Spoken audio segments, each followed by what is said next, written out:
இப்படி தங்களுடைய திறமைகளை வெளிப்படுத்தியிருக்கின்ற அனைத்து மாணவ செல்வங்களுக்கும் என்னுடைய வாழ்த்துக்களையும் பாராட்டுகளையும் நான் தெரிவித்துக் கொள்கின்றேன்.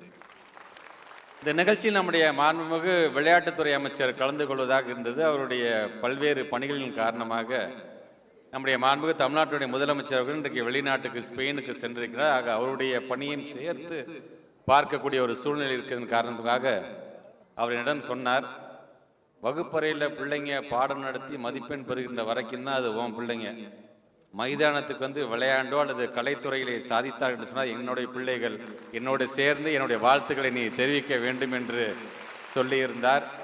ஆக அவருடைய வாழ்த்துக்களையும் இங்கே உரையாற்றிய வாழ்த்து தெரிவித்த அனைவருடைய வாழ்த்துக்களோடு இணைத்துக் கொள்வதிலே நான் பெருமை அடைகின்றேன்.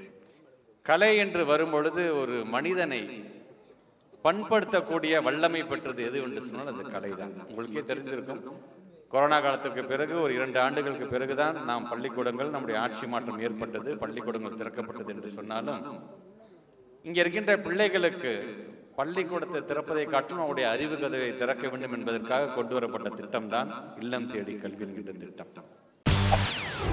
செய்திகளை உடனுக்குடன் தெரிந்து கொள்ள உடனே சப்ஸ்கிரைப் பண்ணுங்க.